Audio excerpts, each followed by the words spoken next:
मित्रों, एक समय की बात है। एक सेठ के पास महल में एक तोता था जो कि बहुत ही ज्ञानी था, जो उन्हें एक लंबी यात्रा के दौरान मिला था। सेठ उस तोता को अपने महल में ले आते हैं और उस तोता से बातें करने लगते हैं। वो तोता बड़ा ही समझदार था, वो तोता बड़ा ही ज्ञानी था। उस तोता को सेठ से इतना लगाव हो गया था, वो तोता सेठ को रोज नई नई कहानी सुनाता था। तोता सेठ से कहता है कि हे राजन, ये कहानी बड़ी ही ज्ञानवर्धक और प्रेरणादायक है। इस कहानी को ध्यान से सुनना। आज हम आपको एक ऐसे सेठ की कहानी सुनाएंगे जो रोजाना अपनी बलि दिया करता था। सेठ तोता से कहता है, तोता तुम अपनी कहानी शुरू करो, हम बड़े ध्यान से आपकी कहानी को सुनेंगे। तब तोता कहानी शुरू करता है और कहता है, एक समय की बात है। सेठ विक्रम की नगरी अयोध्या में एक आदमी रहता था जिसका विदेशों में काम था। उस आदमी के 5 बेटे थे। सब भाइयों में करण सबसे छोटा था। पिता ने 4 भाइयों की शादी कर दी थी, लेकिन 5वें की शादी करने से पहले ही वो आदमी ईश्वर को प्यारे हो गए। पिता के गुजर जाने के बाद जहाज लादकर पार करने की सारी जिम्मेवारी 5 भाइयों पर आ गई और 5 भाई बड़ा दिल लगाकर अपने कारोबार में लगे हुए थे। करण को सबसे छोटा होने के कारण मां तथा बड़े भाइयों के साथ साथ भाभियों का भी खूब प्यार मिलता था। करण अपने भाइयों के साथ जहाज लादने के कारोबार में पूरा सहयोग देता था और शाम को अपने भाइयों के साथ घोड़े पर सवार होकर जब घर लौटता तो दरवाजे पर खड़ी होकर उसकी 4 भाभियां अपने पतियों को दाएं हाथ से लौटा भरकर पानी पीने के लिए देती और बाएं हाथ से अपने देवर को देती। एक रोज करण ने सोचा, भाभी रोज मुझे बाएं हाथ से पानी पीने को देती है, आज मैं बड़ी भाभी से दाएं हाथ से पानी पीऊंगा। ऐसा सोचकर करण ने शाम को काम से लौटने के बाद घर के दरवाजे पर पहुंचकर अपने खड़े होने के स्थान को बदलते हुए अपने बड़े भाई की जगह पर खड़ा हो गया और बड़ा भाई करण की जगह पर खड़ा हो गया।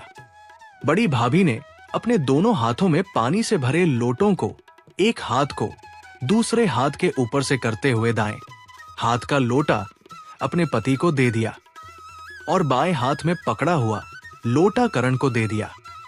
सभी ने पानी पी लिया, लेकिन करण ने पानी पीने से पहले भाभी से ये सवाल पूछा कि भाभी, आज मैंने भाई भैया के स्थान पर खड़ा होकर सीधे हाथ से दिया हुआ पानी पीना चाहा और आपने अपने हाथों को बदलते हुए मुझे बाएं हाथ से ही पानी दिया है, आपने ऐसा क्यों किया? उसकी बात सुनकर उसकी बड़ी भाभी ने उत्तर दिया, अगर तुम्हें सीधे हाथ का दिया हुआ पानी ही पीना है तो तुम अपनी पत्नी ले आओ। भाभी के ये कहे हुए शब्द करण के दिल में तीर की तरह जा लगे।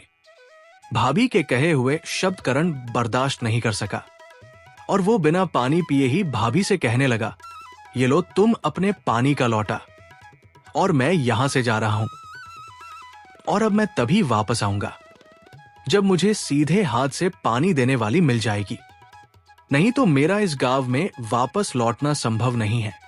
इतना कहकर करण बिना पानी पिए ही घर से चला गया। चलते चलते वो अपने गांव से दूर दूसरे गांव पहुंच गया। उस गांव में करण और शांति का माहौल था, लेकिन वहां का सेठ अपनी पुत्री के स्वास्थ्य को लेकर बहुत ही दुखी था। सेठ की पुत्री बहुत ही सुंदर थी, लेकिन उसे एक रोग ने घेर रखा था, जिसके कारण वो हमेशा अचेत अवस्था में रहती थी। सेठ ने बहुत सारे डॉक्टर उसको ठीक करने के लिए लगा रखे थे, लेकिन उनमें से कोई भी उसको ठीक नहीं कर पा रहा था, जिसके कारण सेठ मानसिक तौर पर बहुत दुखी रहता था। और अंत में सेठ ने अपने गांव में ये घोषणा करवा दी कि जो आदमी मेरी पुत्री को ठीक करेगा, मैं उससे अपनी पुत्री का विवाह कर दूंगा और अपना आधा गांव भी उसे दे दूंगा। करण अब सेठ के गांव में पहुंचा तो उसने वहां पहुंचकर देखा कि वहां चारों ओर शांति का माहौल है और सेठ की पुत्री की चर्चा चारों तरफ हो रही थी। करण ने वहां एक आदमी से पूछा कि यहां पर चारों तरफ ये किस तरह की चर्चा हो रही है, तो उस आदमी ने बताया कि हमारे सेठ की पुत्री बहुत बीमार है और बहुत सारे डॉक्टर उसका इलाज करने के लिए लगे हुए हैं, लेकिन उनकी बेटी ठीक नहीं हो पा रही है, जिसके कारण पूरे गांव में दुख का माहौल है। उस आदमी की बातें सुनकर करण सेठ के महल की ओर चला गया। सेठ के महल में पहुंचकर जब उसने देखा कि वहां पर बहुत सारे डॉक्टर उनकी बेटी को ठीक करने के लिए लगे हुए हैं, वो एक कोने में खड़ा होकर सभी डॉक्टर को देखने लगा और वो उनकी सारी गतिविधियों पर नजर रखने लगा। रोज की तरह सारे डॉक्टर शाम के समय हताश होकर अपने अपने घरों को लौटने लगे। तब करण ने सेठ के नौकर से कहा कि महोदय, सभी अपना अपना प्रयास कर चुके हैं, अब मुझे भी उनकी बेटी का इलाज करने की आज्ञा दी जाए। उसकी बातें सुनकर नौकर ने उसका प्रस्ताव सेठ के सामने रखा। तब सेठ ने कहा, ठीक है, उसे बुलाया जाए। करण को बुलाने पर सेठ ने कहा, बोलो करण, मेरी पुत्री के इलाज के लिए क्या करना होगा? मुझे निवारण हेतु क्या करना होगा? तब करण ने कहा, महाराज, मुझे एकांत में आपकी पुत्री राधा के साथ एक रात ठहरने की इजाजत दी जाए, जिससे मैं बीमारी के किसी नतीजे पर पहुंच सकूं। सेठ ने करण की बात को मान लिया और उस रात सेठ ने अपनी पुत्री राधा के साथ करण को उसके कमरे में ठहरा दिया। करण उनकी बेटी से कुछ दूरी पर बैठ गया और वो उसकी पहरेदारी करने लगा। जैसे ही रात के 1 बजे का समय हुआ तो अचेत अवस्था में पड़ी हुई राधा के मुंह से एक भूतनी बाहर निकली और वो महल के परिसर से होते हुए जंगल की ओर चली गई। भूतनी के चले जाने के बाद करण ने राधा को जगा उसके स्वास्थ्य के बारे में पूछा। तब उसने अपने आप को स्वस्थ बताया। उसके बाद करण ने राधा को सो जाने के लिए कहा। राधा घनी रात होने के कारण फिर से सो गई और करण वापस अपने स्थान पर बैठ गया। सुबह 3 बजे के आसपास वो भूतनी वापस लौटी और राधा के मुख के रास्ते से होते हुए उसके पेट में चली गई। करण एक कोने में बैठा हुआ ये सब देख रहा था। जब सुबह हुई तो सेठ सहित दूसरे नौकर करण के पास पहुंचे और वो करण से पूछने लगे, करण, तुम किसी नतीजे पर पहुंचे हो या नहीं? तब करण कहने लगा कि महाराज, मैं नतीजे पर तो पहुंच गया हूं, लेकिन राधा के उपचार के लिए मुझे 1 रात और चाहिए और कुछ सामग्री भी चाहिए। सेठ ने राधा के स्वस्थ होने की आशा की खुशी में करण से कहा, ठीक है। सेठ ने नौकरों को आदेश दिया कि नौकर जी करण को जो कुछ भी चाहिए सब कुछ इसे लाकर दिया जाए। नौकर ने सिर झुकाकर कहा, ठीक है महाराज। उसके बाद नौकर ने करण से सामग्री के बारे में पूछा तो करण ने उससे कहा कि मुझे एक ऐसा डिब्बा चाहिए जो 10 फुट लंबा हो, मोटा और अंदर से साफ किया हुआ हो। उस डिब्बे का मुंह एक तरफ से खुला हुआ और दूसरी तरफ से बंद हो, खुले मुख की डांट भी हो, ताकि जरूरत पड़ने पर पास के उस खुले मुंह को उससे बंद किया जा सके। इस सारे सामान के साथ पहले की तरह 1 रात का मुझे एकांत समय चाहिए। नौकर ने जल्दी से वो सारा सामान तैयार करवाकर करण को दे दिया जो करण ने कहा था। अब करण शाम होने का इंतजार करने लगा। रात होते ही वो डॉक्टर के जाने के बाद फिर से उसी तरह से एक कोने में एक तरफ बैठ गया और रात के 1 बजने का इंतजार करने लगा। जैसे ही रात के 1 बजने वाले थे तो करण उठा और वो डिब्बे को उठाकर उसे राधा के मुंह को लगाकर बैठ गया और वो भूतनी के निकलने का इंतजार करने लगा।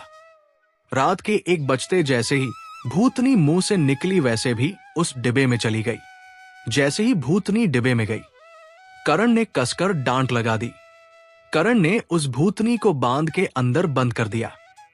उसके बाद उस डिब्बे को एक कोने में खड़ा कर दिया और आराम से सो गया।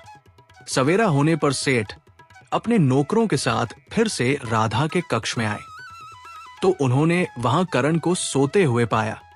नौकर ने करण को जगाया। सेठ ने करण से पूछा, क्या तुम्हारा काम पूरा हो गया है? करण ने कहा, जी हाँ महाराज, मेरा काम पूरा हो चुका है, लेकिन एक काम भी बाकी है, उसे आपको अपने सैनिकों के द्वारा पूरा करवाना है। तब सेठ ने उससे पूछा कि बताओ क्या काम है? तब करण ने कहा, इस कोने में रखे डिब्बे को ले जाकर अपने नौकरों के द्वारा इस डिब्बे को अच्छी तरह से कटवा दो। महाराज का आदेश पाते ही नौकर उस डिब्बे को ले गए और पत्थरों से उस डिब्बे को कूट दिया, जिससे भूतनी उछलकर उसके अंदर ही मर गई। उसके बाद करण ने सेठ से कहा कि अब आप अपनी राधा को जगाए और उससे उसके स्वास्थ्य के बारे में पूछिए। सेठ ने राधा को जगाया और उससे उसके स्वास्थ्य के बारे में पूछा। राधा पहले की तरह सामान्य स्थिति में जागी और खिले हुए चेहरे के साथ अपने पिता से मिलने के बाद अपनी मां के पास चली गई। सेठ ने जब अपनी पुत्री को स्वस्थ पाया तो सेठ की खुशी का कोई ठिकाना नहीं रहा। सेठ ने अपनी शर्त के अनुसार राधा का विवाह करण के साथ कर दिया। उसे अपना आधा गांव देकर वहां का सेठ बना दिया।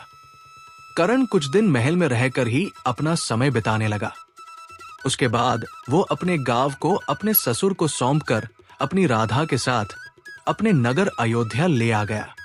घर आने के बाद उसकी मां और भाभियों ने उन दोनों का भव्य स्वागत किया और वो दोनों अपने परिवार के साथ खुशी खुशी रहने लगे। उन दिनों अयोध्या नगर के बाहर सीमा के समीप हर वर्ष एक मेला लगता था, जिसमें महिषासुर नाम का एक राक्षस आता था। वो राक्षस बड़ा ही ताकतवर था। वो हर वर्ष मेले में आता और अपनी विद्या से एक सुंदर लड़की को मक्खी बनाकर अपनी जटाओं में लगा लेता था। इस तरह से वो लड़कियों का अपहरण करके ले जाता था और अपनी गुफा में ले जाकर 7 तालों के भीतर बंद कर देता था। गांव की सीमा पर हर वर्ष की तरह इस वर्ष भी मेला लगा, जिसमें करण की 4 भाभियां राधा को भी मेला देखने के लिए ले गई। मेले में वो महिषासुर नाम का राक्षस भेष बदलकर घूम रहा था। जैसे ही महिषासुर की नजर राधा पर पड़ी तो उसे राधा भा गई। राक्षस महिषासुर ने राधा को अपनी मायावी विद्या से मक्खी बनाकर अपनी जटा में लगा लिया और वहां से अपने असुर में बनी एक गुफा की ओर चल दिया। वहां ले जाकर उसने राधा को गुफा के अंदर 7 तालों के अंदर बंद कर दिया। उधर करण की सारी भाभियां राधा को मेले में चारों तरफ ढूंढ रही थी। राधा को ढूंढते ढूंढते उन्हें शाम हो गई, लेकिन उन्हें उसका कोई पता नहीं लगा। जब उन्हें राधा नहीं मिली तो वो खाली हाथ मेले से वापस लौट आई। उनके घर आने पर करण ने अपनी भाभियों से राधा के बारे में पूछा, तो भाभी ने उसे राधा के गुम होने के बारे में सब कुछ बता दिया। करण अपनी पत्नी से बहुत प्यार करता था, इसलिए सुबह होते ही राधा की खोज में जाने की तैयारी करने लगा। जाने से पहले उसने अपने अस्त्र शस्त्र उठाए और एक तीर उसने अपने घर के आंगन में बनी हुई दीवार के अंदर गाड़ दिया। उसके बाद वो अपनी मां और भाभियों से कहने लगा कि जिस दिन ये तीर जमीन पर गिर जाए उस दिन आप सभी लोग ये समझ लेना कि करण इस दुनिया में नहीं रहा। ये कहकर करण अपने परिवार से विदा लेकर राधा की खोज में निकल पड़ा। चलते चलते करण एक जंगल में एक साधु की कुटिया पर पहुंच गया। वहां जाकर उसने साधु को प्रणाम किया। साधु ने कहा कि बेटा, तुम मुझे बहुत थके हुए दिखाई दे रहे हो। तुम यहां जंगल में क्या करने आए हो? करण ने अपना सारा दुख साधु को बता दिया। तब उसकी बातें सुनकर साधु ने कहा, बेटा जाओ, मेरी कुटिया के पीछे 2 पात्र रखे हैं, जिनमें एक में नहाने का पानी है और एक में पीने का पानी है। पहले तुम अपनी प्यास बुझाओ और अपनी थकान दूर करो। जब करण कुटिया के पीछे उन पात्रों के पास पहुंचा तो उसने देखा छोटे छोटे पात्रों में थोड़ा थोड़ा पानी भरा हुआ था, जिसे देखकर करण मन ही मन सोचने लगा कि इतने थोड़े से पानी में कैसे हाथ धोऊं? ये पानी तो मेरे हाथ में भी नहीं आएगा और इतना कम पानी पीकर उसकी प्यास कैसे बुझेगी? फिर करण ने सोचा कि चलो मैं कोशिश करके देखता हूं। ये सोचकर करण ने एक पात्र में से एक छोटा लोटा पानी का निकाल लिया और अपना मुंह हाथ धो लिया। उसके बाद जब उसने पात्र की ओर देखा तो पात्र में जितना पानी पहले था उतना ही पानी भरा हुआ था। इसके बाद वो नहाने के लिए बैठ गया और वो पानी का लोटा भर भर कर नहाने लगा। नहाने के बाद भी उस पात्र में पानी उतना ही रहा। उसके बाद उसने दूसरे पात्र से पानी लिया और अपनी प्यास बुझाई। उसके बाद भी दोनों पात्रों में जितना पानी था उतना ही बना रहा। करण ये सब देखकर हैरत में पड़ गया और वो साधु के पास पहुंचा। उसे देखकर साधु ने उससे पूछा, बेटा तरोताजा हो गए? करण ने कहा, हाँ। तो साधु कहने लगा, तो अब जाओ, मेरी रसोई में गड़ा हुआ है, कुछ खाना है, जितना खा सको उतना खा लेना और बाकी को वापस उसी में गाड़ देना। वो खाना खाता रहा, लेकिन वो खाना कम नहीं हुआ, उसका पेट भी भर गया, लेकिन खाना का टुकड़ा उसके हाथ में उतने का उतना बना रहा। ये देखकर करण फिर से अचंभे में पड़ गया और सोचने लगा कि इस आदमी का पानी भी निराला है और खाना भी अनोखा है। फिर करण साधु के पास चला गया। साधु के पास पहुंचने पर उसने पूछा, बेटा खाना खा लिया?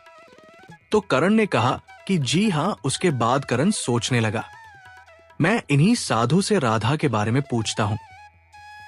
तब साधु से कहने लगा, साधु, क्या आप मुझे मेरी पत्नी के बारे में कुछ बता सकते हैं? साधु उससे कहने लगा कि बेटा, तेरी पत्नी को राक्षस महिषासुर उठा ले गया है, जो बहुत ही शक्तिशाली और मायावी है। साधु की बात सुनकर करण ने कहा, साधु, आप मुझे उस राक्षस से राधा को छुड़ाने का कोई उपाय बताइए। साधु कहने लगा, बेटा, इस बारे में मैं ज्यादा कुछ नहीं जानता और अधिक जानने के लिए तो तुम्हें मेरी गुरु मां के पास जाना होगा। तुम्हारा आगे का मार्गदर्शन मेरी गुरु मां ही करेंगी।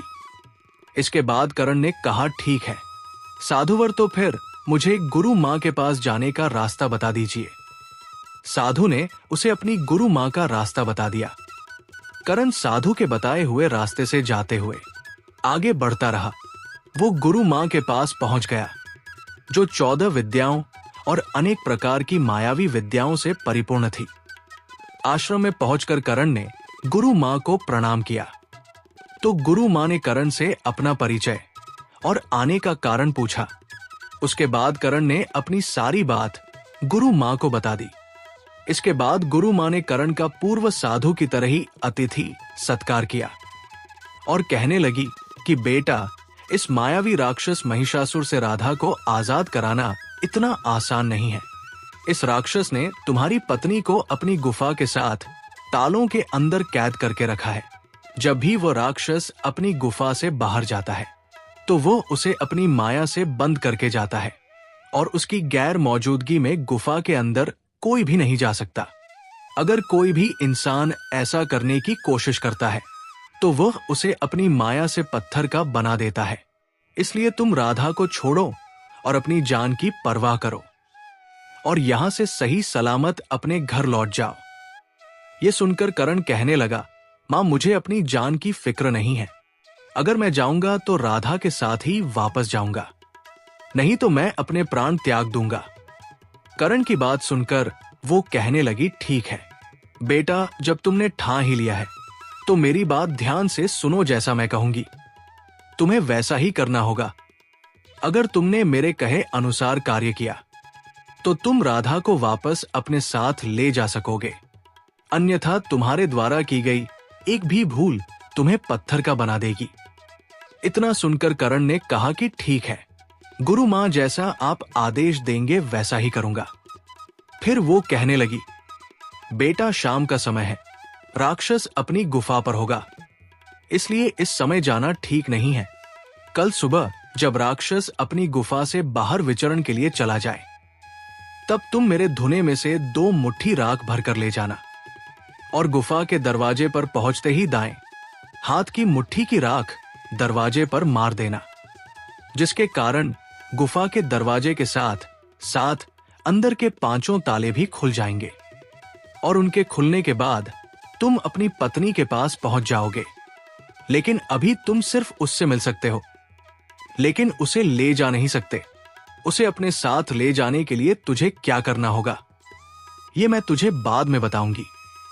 जब तुम अपनी पत्नी से मिलने के बाद वापस आओगे तो जो तुम्हारे दूसरे हाथ में राख होगी उसे दरवाजे पर फेंक देना, जिससे गुफा के दरवाजे फिर से बंद हो जाएंगे और तुम वहां से सीधे मेरी कुटिया में आ जाना।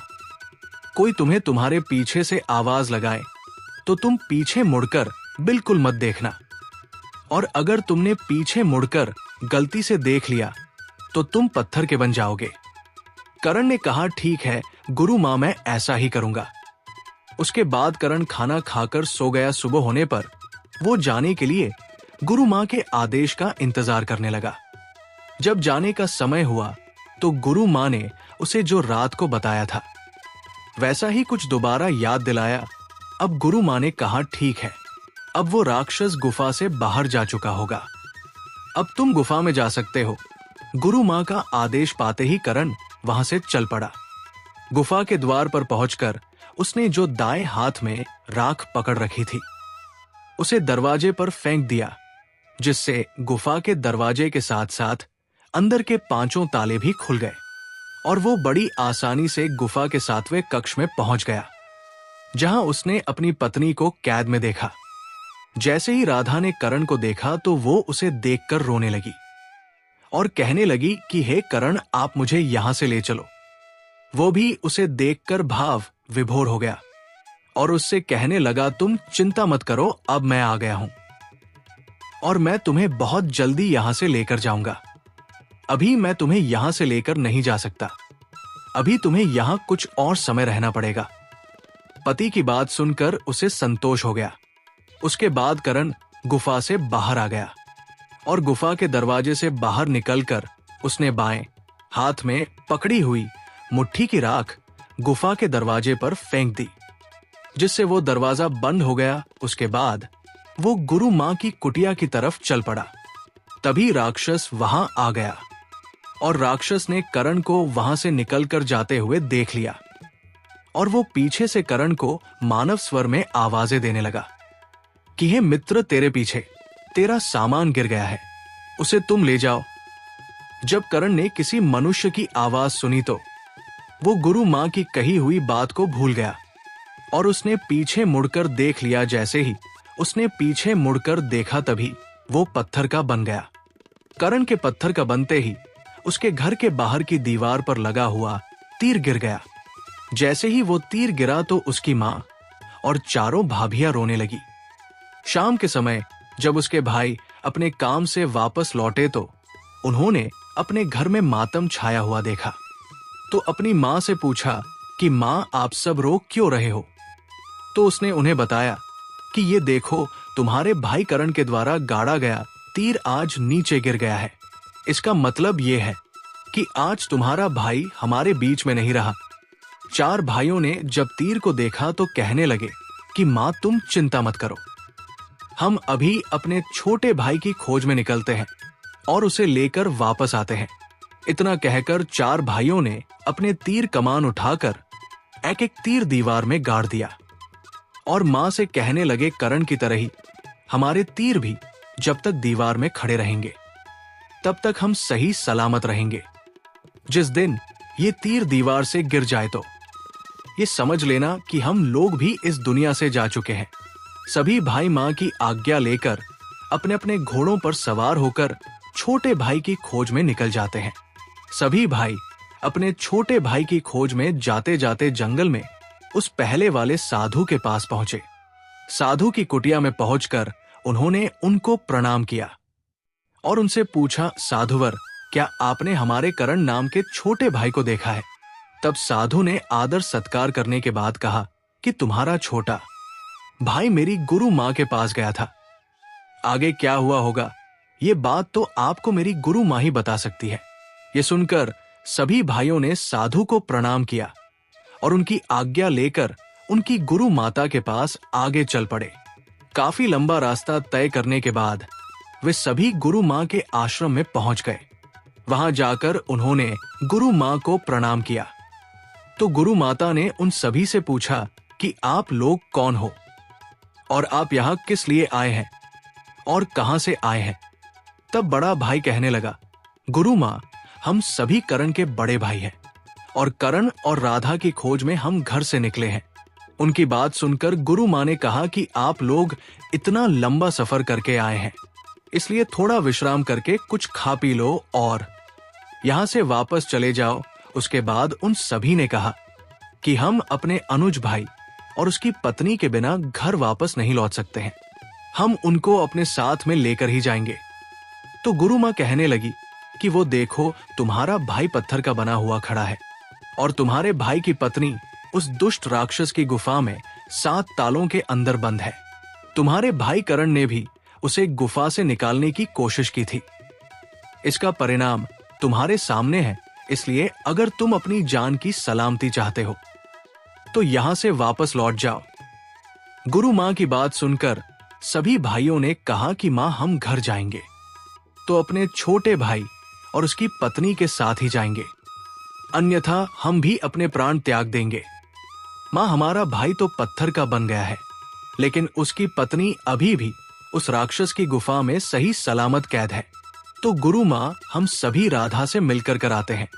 जब गुरु मां ने उन सभी भाइयों के आपस में प्रेम को देखा तो वो कहने लगी कि ठीक है, जो भूल तुम्हारे छोटे भाई ने की थी वो भूल तुम लोग मत करना, अन्यथा तुम्हारा भी वही हाल होगा जो तुम्हारे भाई का हुआ है। वो सभी भाई कहने लगे कि गुरु मां जैसा आपको कहोगी हम वैसा ही करेंगे।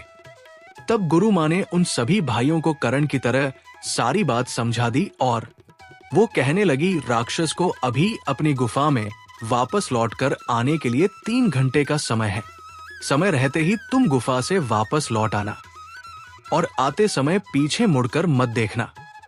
और उनको दोनों हाथ में धूनी की विभूत लेकर भेज दिया।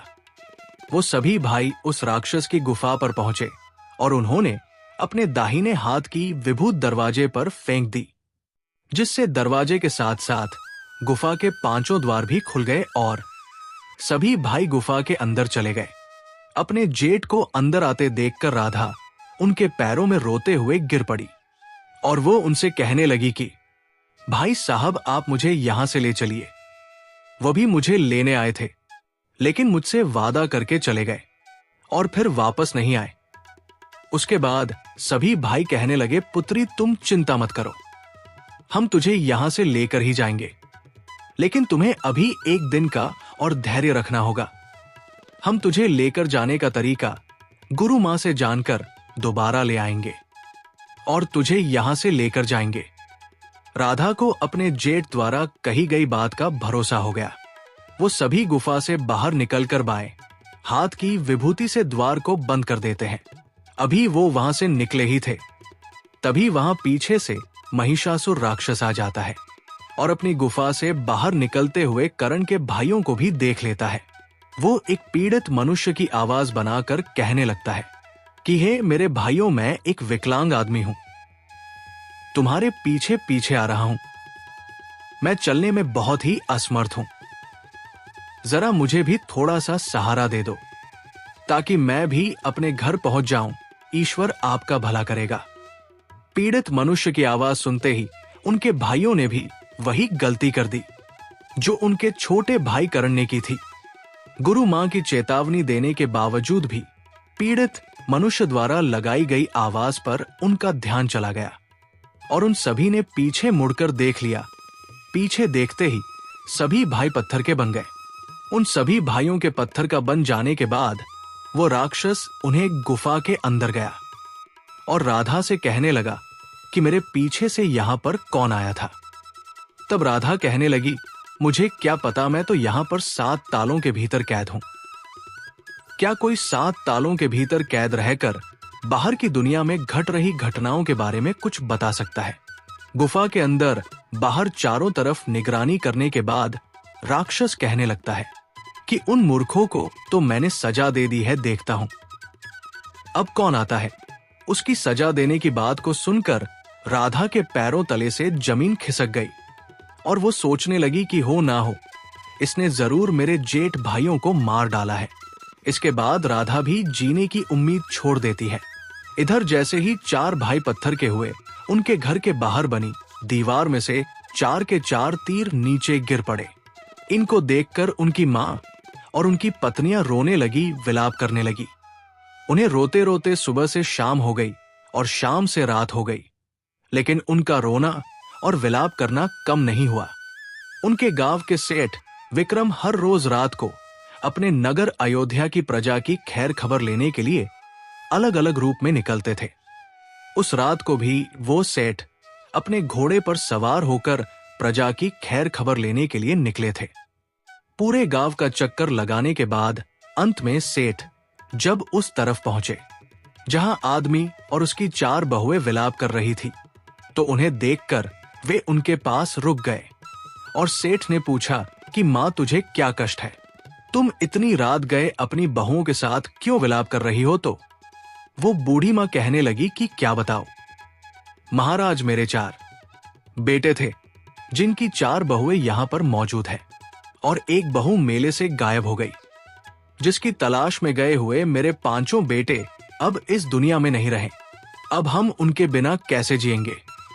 उनकी दुख भरी कहानी सुनते हुए सेठ विक्रम कहने लगे कि हे मां, तुम चिंता मत करो, तुम्हारे बेटों को लेने के लिए मैं जा रहा हूं और मैं वापस तभी आऊंगा जब तुम्हारे बेटे और बेटे की पत्नी मेरे साथ होंगे और उनकी खैर खबर मेरे साथ होगी।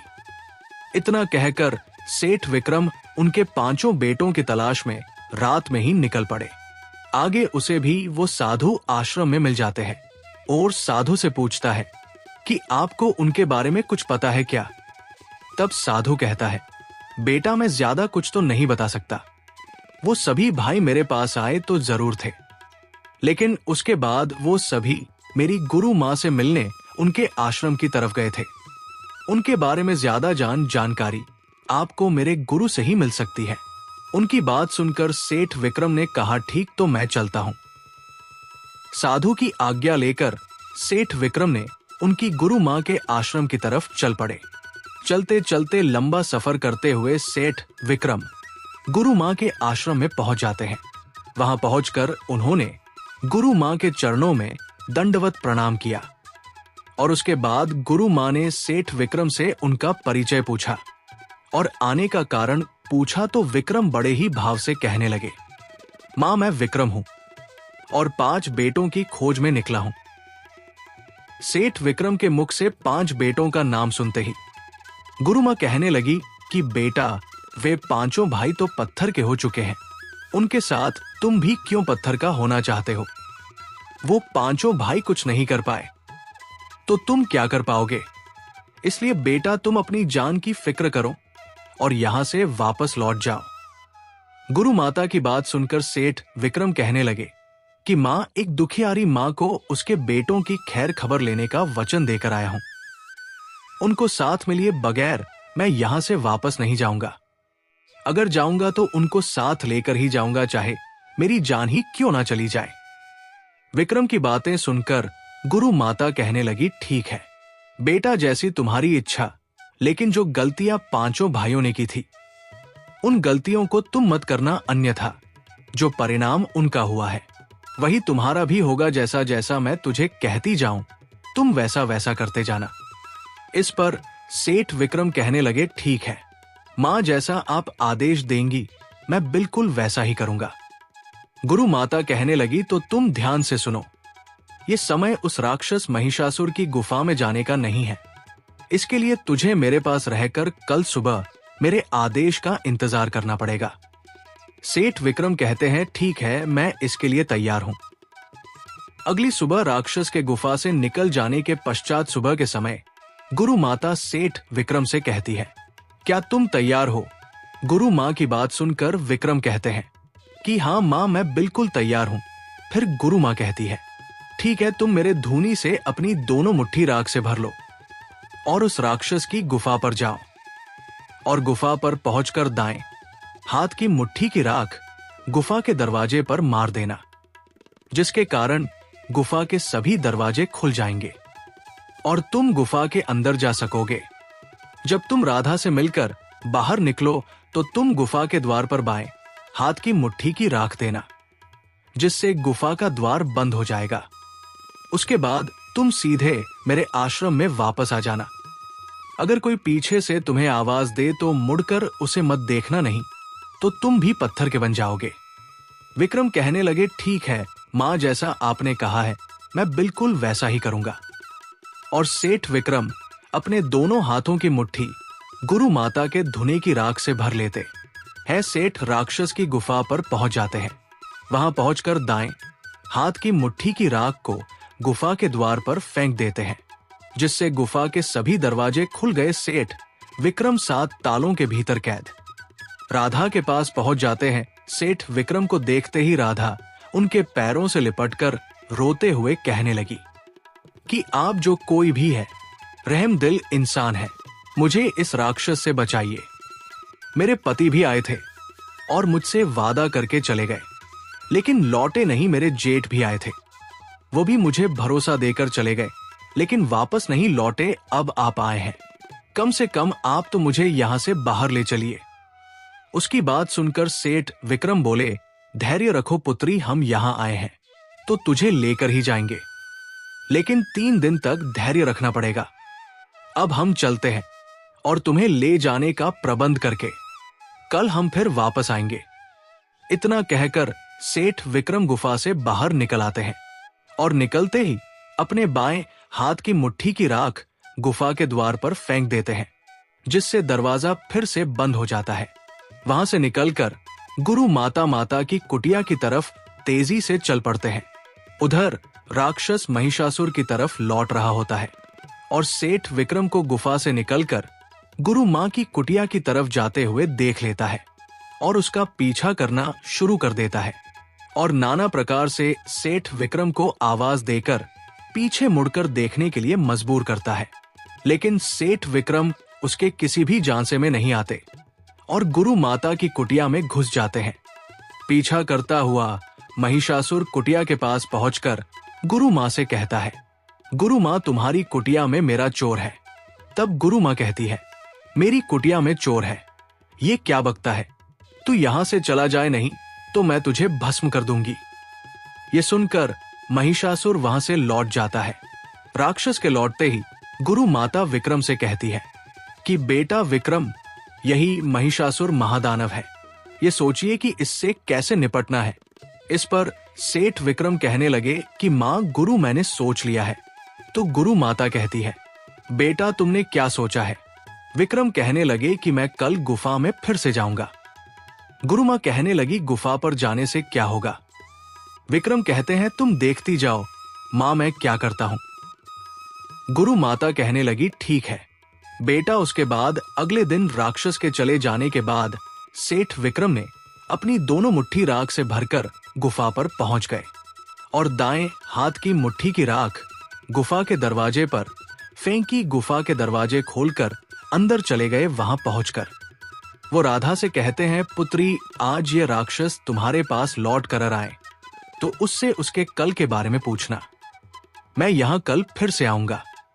इतना कहकर सेठ विक्रम गुफा से निकलकर बाहर से बाएं हाथ की मुट्ठी की राख दरवाजे पर मारकर गुफा का दरवाजा बंद कर दिया और वहां से गुरु माता की कुटिया की ओर तेजी से चले गए। दूसरी तरफ महिषासुर को शक हो जाने के कारण वो अपनी गुफा में वापस लौट आया और उसने वापस आते हुए अपनी गुफा से निकलते हुए युवक को गुरु माता की कुटिया की तरफ भागते हुए देखा। इस बार वह उसे पकड़कर खा जाने की नीयत से सेठ के पीछे भागा। जब तक वो उसे पकड़ पाता तब तक सेठ विक्रम गुरु माता की कुटिया में घुस चुके थे।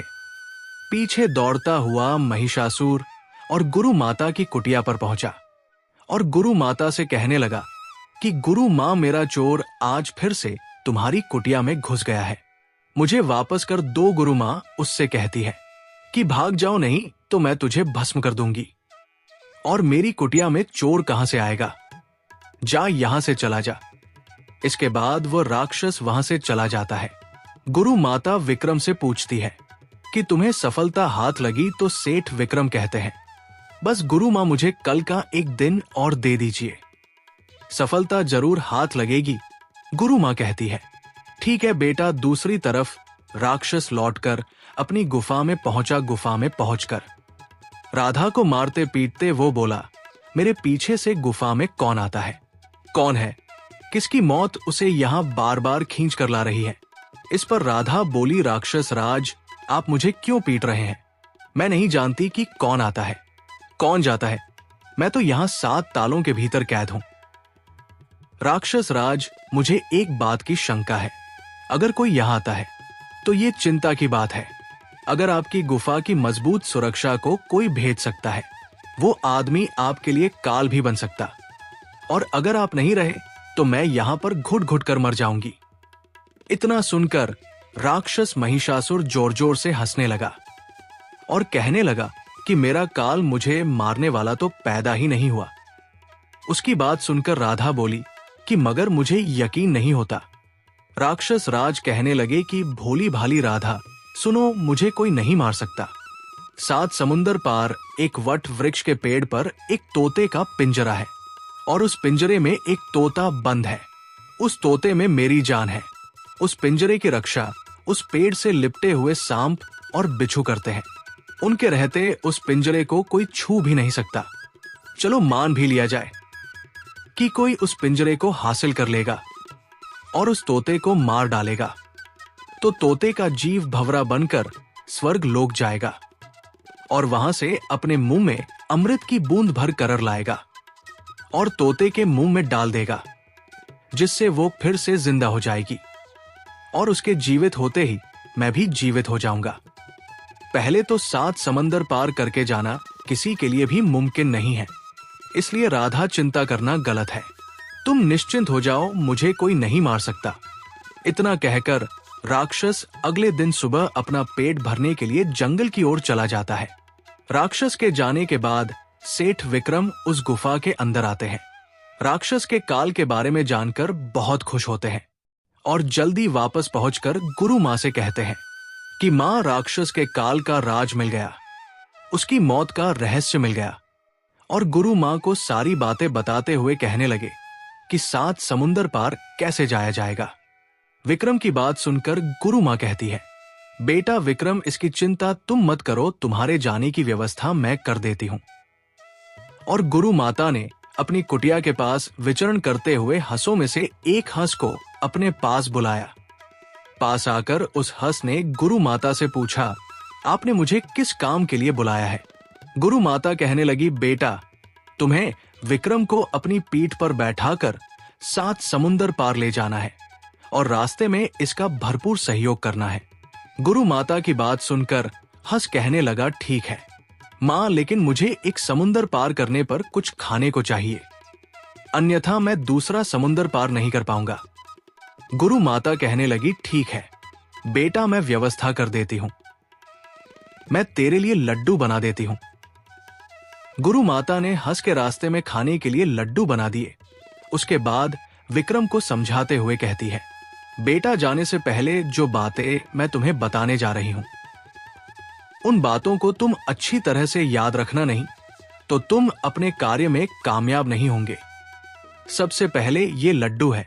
साथ जाते समय और साथ आते समय हंस को एक एक समुंदर पार करते ही लड्डू खिलाना मत भूलना।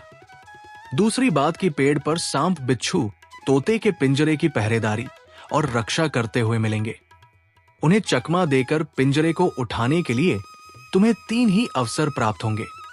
उनके अंदर ही तुम्हें उस पिंजरे को उठाना है। अगर इस बीच में तुम उस पिंजरे को नहीं तोड़ पाए तो तुम्हारा लक्ष्य कभी पूरा नहीं होगा। पिंजरा तोड़कर ही तुम्हें वहां से प्रस्थान करना है। सेठ विक्रम कहने लगे, ठीक है मां, ऐसा ही होगा। उसके बाद सेठ विक्रम हंस को एक लड्डू खिलाकर उसकी पीठ पर बैठ गए और कहा, चलिए हंसराज, हम सफर पर चलते हैं। इसके बाद हंस विक्रम को अपनी पीठ पर बैठाकर वहां से उड़ चला। जैसे जैसे समंदर पार करता गया वैसे वैसे सेठ विक्रम उसको एक एक लड्डू खिलाता गया। इसी तरह उन्होंने सभी समंदर पार कर लिए और वो दोनों उस पेड़ के पास पहुंच गए। थोड़ी देर विश्राम करने के बाद वो हंस उस सेठ विक्रम को अपनी पीठ पर बैठाकर उस पेड़ के चक्कर काटने लगा।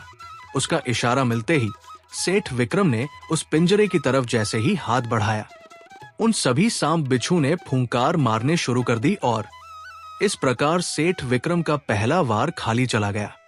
उसके बाद काफी देर तक चक्कर लगाने के बाद उसने फिर से सेठ विक्रम को इशारा किया और इस बार भी सेठ विक्रम तोते के पिंजरे को पेड़ से उतारने में कामयाब नहीं हुए। विक्रम को असफल होता हुआ देखकर हंस कहने लगा, ये आप क्या कर रहे हो? अब हमारे पास एक आखिरी मौका बचा है, और अगर आपने पिंजरा नहीं तोड़ा तो सबकी कराई मेहनत पर पानी फिर जाएगा। सेठ विक्रम कहने लगे, ठीक है हंसराज, इस बार मैं अपना वार खाली नहीं जाने दूंगा। उसने चक्कर काटते हुए जैसे ही इशारा किया, विक्रम ने सांप, बिच्छू आदि सभी को चकमा देते हुए, झपट्टा मारते हुए तोते के पिंजरे को तोड़ लिया और खुश होकर हंस से कहने लगे कि लौट चलो हंसराज, हमारा काम हो गया। और हंस ने वहां से वापस जाने के लिए उड़ान भरी। हंस ने एक समुंदर पार कर 2 समुंदर पार किए, ऐसे ही एक एक करके 4 समुंदर पार हो गए। बाद में 7वां और आखिरी समुंदर पार करने और हंस को लड्डू जल्दी से निकाल कर देने के चक्कर में वो लड्डू समंदर में गिर गया। हंसराज कहने लगे, मुझे लड्डू खिलाइए, लड्डू दीजिए, मेरी शक्ति कम हो रही है, इससे पहले कि हम समंदर में गिर जाएं, मुझे लड्डू खिलाइए। सेठ विक्रम कहने लगे कि हंसराज, लड्डू तो समंदर में गिर चुका है। सेठ विक्रम बड़ी मुश्किल में फंस चुके थे। वो लड्डू कहां से लाए और हंस को लड्डू कहां से खिलाए? अगर उसको लड्डू नहीं मिला तो घर के दरवाजे तक पहुंचकर सारी जंग जीत कर भी हम यहीं समंदर में डूबकर मर जाएंगे। सेठ सोचने लगे कि नहीं नहीं, मैं ऐसा नहीं होने दूंगा। ऐसा सोचकर सेठ विक्रम ने अपनी कटार निकाली और लड्डू निकालकर लड्डू बनाकर हंस को खिला दिया। हंस ने अंतिम समुंदर पार कर लिया। समुंदर पार होते ही हंस सेठ विक्रम को अपनी पीठ पर लिए हुए गुरु माता की कुटिया में पहुंच गया। हंस ने विक्रम को उतरने के लिए इशारा किया तो विक्रम उसकी पीठ से उतरकर लंगड़ा आते हुए गुरु माता की कुटिया में जाने लगे। विक्रम को लंगड़ा हुए देखकर हंस बोला, राजन, आप लंगड़ा क्यों रहे हैं? तब सेठ विक्रम को लड्डू वाली सारी बात हंस को बतानी पड़ी। सेठ विक्रम की बात सुनते ही हंस गिलानी से भर गया और कहने लगा, राजन, ये आपने क्या किया? पर मेरे खातिर आपने अपने शरीर की भी परवाह नहीं की। आज आपने मुझे अपना ऋणी बना लिया। खैर, आपका जो भी काम शेष है उसमें मैं आपका पूरा सहयोग करूंगा, दोनों के आश्रम में सकुशल लौटने। पर गुरु माता विक्रम से बोली, बेटा, जिस काम के लिए तुम गए थे वो काम पूरा हुआ या नहीं? तोते के पिंजरे को दिखाते हुए विक्रम बोले, मां, ये देखो, यही है वो तोते का पिंजरा। गुरु मां, अब आप बताइए कि इसका क्या करना है? उसे देखते ही गुरु माता कहने लगी कि बेटा, ये तोते नहीं, उस राक्षस की जान है। इसकी मौत ही राक्षस की मौत है। इतना सुनते ही सेठ विक्रम ने तोते के एक पंख को तोड़ दिया। तोते का एक पंख टूटते ही जंगल में शिकार पर निकले हुए महिषासुर सुर की एक बाजू टूट गई। बाजू के टूट जाने पर अपने ऊपर आए खतरे को भांपते हुए वो वहां से दौड़ पड़ा। इसके बाद विक्रम ने तोते के दूसरे पंख को तोड़ दिया तो राक्षस की दूसरी बाजू भी टूट गई। दोनों बाजू टूट जाने पर राक्षस तेजी से दौड़ लगाते हुए कुटिया की तरफ आता हुआ गुरु माता को दिखाई दिया।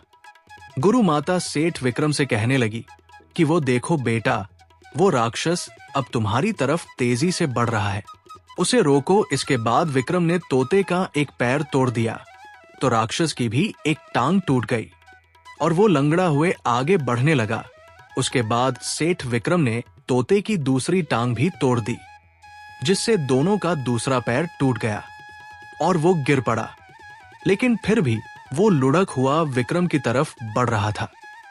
गुरु मां कहने लगी, बेटा, ये राक्षस अभी भी तुम्हारी तरफ लुढ़क हुआ आ रहा है और जब तक ये मर नहीं जाता तब तक ये तुम्हारे लिए खतरा ही है, इसे खत्म करो। गुरु मां का आदेश पाते ही विक्रम ने तोते की गर्दन को मरोड़ कर फेंक दिया, जिसके कारण वो तोता मर गई। तोता के मरते ही महिषासुर राक्षस भी मर गया। तोता के मरने के बाद तोता का जीव के शरीर से निकलकर भंवरा बनकर स्वर्ग की ओर चला गया और स्वर्ग लोक से अपने मुंह में अमृत की बूंद भरकर ले आया, जिसे वहां पर मौजूद उस हंस ने देख लिया।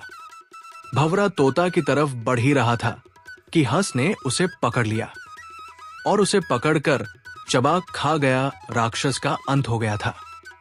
राक्षस के अंत हो जाने के बाद उसका शैतानी भी खत्म हो गया। उसकी गुफा के सभी दरवाजे अपने आप ही खुलते चले गए और गुरु माता से आज्ञा पाकर सेठ विक्रम गुफा के अंदर गए और अंदर जाकर राधा से कहते हैं, चलो पुत्री, आज तुम्हारा वनवास पूरा हो गया। राधा सेठ विक्रम के साथ गुफा से बाहर आई और गुफा के दरवाजे के बाहर पत्थर के बने पुतलों को देखकर पूछने लगी कि महोदय, ये किसके पुतले हैं? सेठ विक्रम कहने लगे, पुत्री, ये 7 पुतले हैं। ये सभी पुतले तुम्हारे पति और तुम्हारे जेठ भाइयों के हैं, जिनको इस राक्षस ने पत्थर का बना दिया था। इसलिए ये सभी वापस लौटकर तुम्हारे पास नहीं पहुंचे। सेठ विक्रम की बात सुनकर राधा रोने लगी। सेठ विक्रम ने उसे शांत कराते हुए कहा कि नहीं पुत्री, ये समय रोने का नहीं है और मुझे थोड़ा सा समय दो। इतना कहते ही राधा चुप हो गई। सेठ विक्रम ने अपने पास मौजूद लोटे से अमृत के घड़े में से अमृत की कुछ बूंदें निकालते हुए 5 भाइयों पर छिड़क दी, जिससे 5 भाई फिर से जीवित हो उठे। सेठ विक्रम के चरणों में गिरकर कहने लगे, प्रभु, आज आपने हमें नया जीवन दिया है। आप तो हमारे भगवान हैं। अब हम आपके संरक्षण में ही चलेंगे। सेठ विक्रम ने राधा सहित 5 भाइयों को अपने साथ लेकर गुरु माता के पास पहुंचे और उनसे मिलकर जाने की आज्ञा मांगी। वो गुरु माता से कहने लगे कि गुरु माता, हमें यहाँ से हंसी खुशी जाने की अनुमति दे। उसके बाद गुरु माता ने सभी को जाने की आज्ञा दी। सेठ विक्रम ने उन सभी को साथ में लेकर अपनी राजधानी अयोध्या में उसी मां के सामने आए जो अपने बेटों के वियोग में रो रो कर अंधी हो चुकी थी, और कहने लगे कि मां, तो तुम्हारे बेटे और तुम्हारी बहू राधा तुम्हारे सामने है। इतना सुनते ही वो बूढ़ी और अंतिम में कहने लगी, अरे मूर्ख कौन है तू, जो मुझे अंधी और दुखियारी मां से मजाक कर रहा है? क्या तुम्हें ऐसा मजाक करने के लिए मैं ही मिली हूं? ये सुनकर सेठ विक्रम बोले, नहीं मां, मैं तुझसे कोई मजाक नहीं कर रहा हूं, बल्कि सच में तुम्हारे बेटे और बहू हमारे सामने खड़े हैं। ये सुनकर मां कहने लगी, मैं नहीं जानती कि कौन है, लेकिन मैं इतना जानती हूं, जिस दिन मेरे बेटे और मेरी बहू मेरे सामने आ जाएंगे, उस दिन मेरी इन अंधी हो चुकी आंखों में रोशनी लौट आएगी और इनकी चमक वापस आ जाएगी। वो कहने लगा, ठीक है मां, जब आपका विश्वास इतना मजबूत है तो प्रभु का नाम लेकर अपनी आंखें खोलिए। और देखिए, मां को कुछ भरोसा हुआ तो उसने अपनी आंखें बंद करके प्रभु का नाम लेकर फिर आंखें खोली तो उसकी आंखों में वही चमक और रोशनी वापस आ चुकी थी। उसके बाद उसने अपने बेटे और बहू को देखा तो उन्हें देखकर उसकी खुशी का कोई ठिकाना नहीं रहा। वो मां सेठ विक्रम के पैरों में गिर पड़ी और कहने लगी कि मैं बूढ़ी मां। इतना सुनते ही सेठ विक्रम ने उन्हें उठाकर अपने सीने से लगा लिया और कहने लगे, माता, तुम्हारी जगह मेरे चरणों में नहीं, बल्कि मेरी जगह तुम्हारे पैरों में है। मां का स्थान बेटे के पैरों में नहीं, बल्कि बेटे का स्थान मां के चरणों में होता है। मां, ईश्वर का लाख लाख शुक्र है कि उसने मेरे वचन की और आपके विश्वास की लाज रख दी। उसके बाद मां ने अपने 5 बेटों और बहुओं को अपने सीने से लगा लिया और अपने परिवार में सभी खुशी खुशी मिलजुल कर रहने लगे। वो बूढ़ी मां सेठ विक्रम को बार बार आशीर्वाद देने लगी और अपने बेटों और बहुओं के साथ खुशी खुशी अयोध्या नगरी में अपना जीवन व्यतीत करने लगी। मित्रों, उम्मीद है हमारा आज का वीडियो जरूर पसंद आया होगा। ऐसे ही वीडियो पाने के लिए हमारे चैनल को सब्सक्राइब करें और हमारे वीडियो को लाइक करें, ज्यादा से ज्यादा शेयर करें। कमेंट सेक्शन में जय श्री कृष्णा जरूर लिखिए। धन्यवाद मित्रों।